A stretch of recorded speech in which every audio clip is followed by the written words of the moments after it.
모든 일이 목적이 다 있지는 않잖아요. 저는 뭐 목적 없이 하고 있습니다. 제가 즐겁게 하는 일이에요. 투자할 때 저는 가장 중요하게 생각하는 건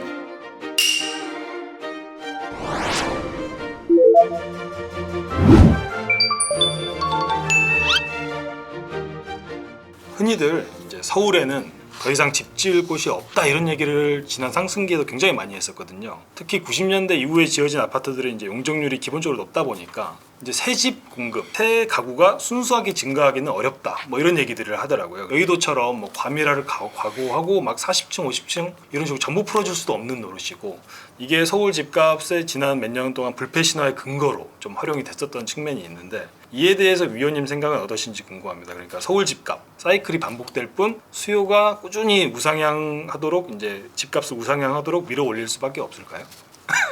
그게 흥미로운 지점은 네네. 예를 들어서 서울 집값이 장기적으로 보면 오를 수 있죠. 근데 그 이유가 공급이 부족해서는 아니에요.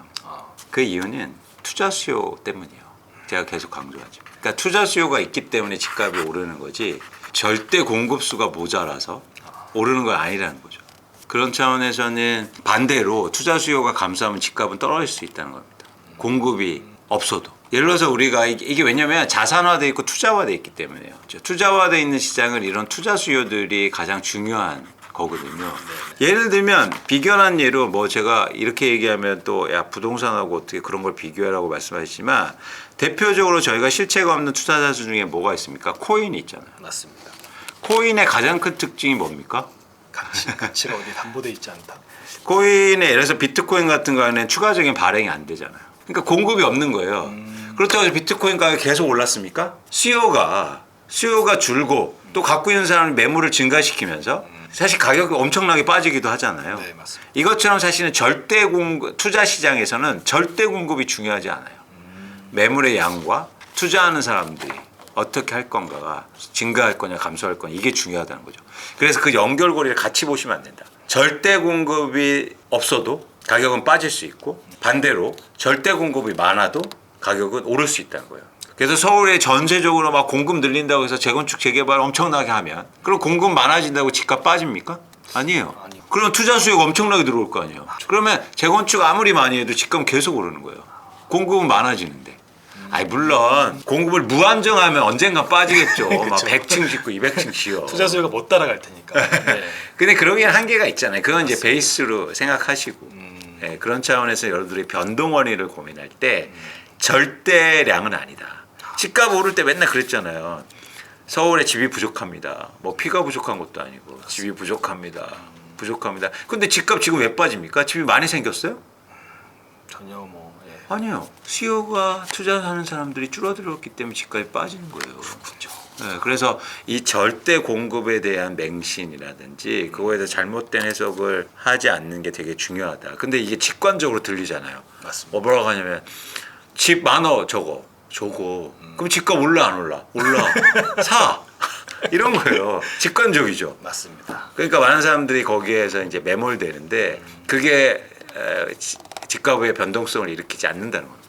확실히 오늘 저도 새삼 느끼는 거지만 금리 혹은 공급 이렇게 되게 사람들이 인과관계를 단순하게 생각하는 그런 부분들이 좀 부동산 시장에 특히 있었던 것 같은데 그게 아니라 부동산의 자산화, 투자화 때문에 사실은 더 본질적인 변화가 거기에 영향을 받아서 집값이 변하는 게 아닌가 그런 생각이 좀 그렇죠. 드네요. 거의 이제 질문이 좀 마무리가 돼가는 상황인데요.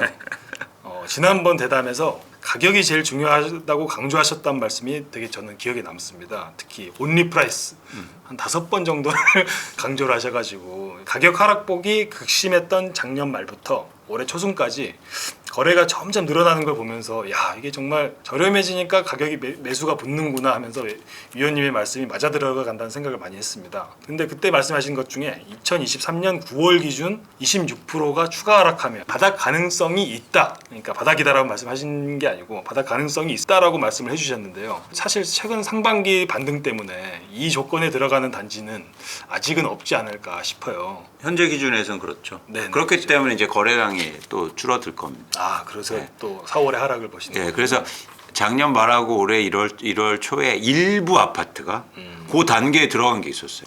정말요? 네. 오. 그러다 보니까 거래량이 막 사람들이 또 사기 시작하더라고요. 그래서 지금 전국적으로 보면 일부 그런 단계에 들어간 게 있어요. 어디냐면 세종시. 세종시가 제가 생각하는 그런 가격대에 들어온 것 같아요. 좀 더 면밀하게 저희가 그래서 광순회 복덕방 5호에서는 세종시를 분석합니다.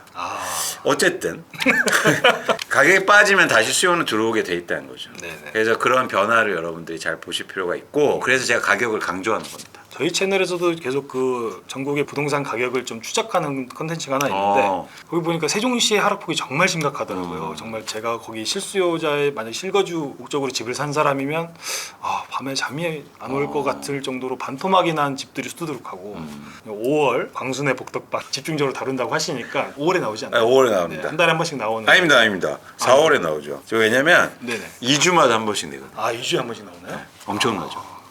너무 바쁘시겠네요. 그러면 조만간 나올 광순회 복덕방 5호 꼭 여러분 확인해 주시기 바랍니다. 좋습니다. 혹시 저번에 한번 그 알려주신 노하우처럼 저희 기승식당 구독자들만을 위해 저희 아직 많이 안 보기 때문에 많이 안 보기 때문에 저희의 구독자만을 위해 한번 또 알려주실 혼란의 부동산 시장 조언해 주실 만한 부분이 혹시 있을까요? 아까도 잠깐 말씀드렸는데 마음을 너무 조급하게 생각하지 마시고 부동산 사이클이 또 길기 때문에 이렇게 대신 여유를 갖는 거하고 아무것도 안 하는 거하고는 다른 얘기죠. 그래서 마음의 여유를 가지시면서 공부는 대신 열심히 하시고 그래서 저희 뭐 유튜브도 많이 보시면서 이렇게 공부하시고 뭐 제가 보내드린 이제 레포트도 잘 보시고 맞습니다. 그러셨으면 좋겠습니다. 그리고 또 하나 뭐냐면 시장을 움직이는 기본적으로 변동 원리에 대해서 이번 기회에 여러분들이 고민을 좀 하셨으면 좋겠어요. 근데 어려운 게 아니거든요. 시장을 움직이는 건 예를 들면 아까도 제가 말씀드렸듯이 금리가 아니고 금리가 어떻게 수요와 공급에 영향을 미치느냐에 대한 공부가 필요한 그런 고민이 필요한 거고 그런 차원에서 여러분들이 좀 너무 이 부동산 시장을 쉽게 생각하지 않았으면 좋겠다라는 말씀을 꼭 드리고 싶어요. 왜냐하면 전 국민이 약간 부동산 전문가가 돼 있는데요. 근데 실제로 보면은 절대 그렇지 않습니다. 이게 또 변동하는 원리나 여러 가지들에 대해서 여러분들이 아셔야 될 게 되게 많거든요. 그런 차원에서 여러분들이 이렇게 또 시장의 불황기나 안 좋을 때 좀 잘 여유를 가지시되 공부 내지 좀 이렇게 많이 고민하셨으면 좋겠다라는 말씀을 좀 드립니다. 네. 이건 사실 번외 질문인데 저희 게스트분들은 항상 이제 마지막에 한번 자투리로 드리는 질문이기도 한데요. 위원님도 이제 아마 부동산이든 주식이든 뭐 다양한 자산에 투자를 하고 계실 텐데 혹시 금과옥조로 삼으시는 어떤 투자 원칙이나 혹은 이건 격언 이 원칙만 지켜도 사실 중간은 간다라고 생각하시는 어떤 부분이 있을까요? 투자할 때 저는 가장 중요하게 생각하는 건 제 의견을 계속 바꿉니다. 좀 유연성을 가지신다는 말씀이군요. 그렇죠. 그래서 뭐 이 주식이나 여기 이 부동산은 좋아. 그러면 내일 일어나면 안 좋을 수 있잖아요. 맞습니다. 근데 그냥 내 고집을 부리면 사실 저희가 잘못된 판단을 하기가 쉽잖아요. 그래서 유연하게 생각하려고 굉장히 노력을 해요. 좋은 건 나빠질 수 있고 또 나쁜 건 좋아질 수 있다는 생각. 그래서 저는 그게 가장 중요한 저만의 원칙입니다. 고집을 부리지 않는다. 맞습니다. 말씀을 듣고 보니 저도 되게 큰 공감이 가는 게 저도 주식을 하지만 내가 이 종목으로 수익을 낼 거야라고 한번 언급을 해버리면 그거를 꼭 수익을 보고 싶다는 마음에 사실 내가 잘못 판단했네라는 생각이 들어도 잘 못 팔겠더라고요. 그러다가 나중에 후회하고 말씀을 듣고 보니 역시 유연함 그러니까 쓸데없는 고집을 부리지 않고 유연함을 갖는 게 또 투자에서는 큰 어떤 덕목이 아닌가 싶은 생각이 듭니다. 오늘 이렇게 이강수 위원님과 대담을 나눠봤습니다. 저희 순톡 구독자 여러분들이 가장 다시 만나고 싶어했던 게스트인 만큼 정말 1시간 동안 유익하고 알찬 인사이트를 전달해 주셨다는 생각이 듭니다. 구독자 여러분 모두 순톡을 통해 현명한 내 집 마련, 기회와 승리를 내 것으로 만드는 부동산 투자를 하시길 바라겠습니다. 저는 또 다음 이 시간에 구독자 여러분들을 찾아뵙도록 하겠습니다. 위원님 오늘 말씀 감사합니다. 고맙습니다.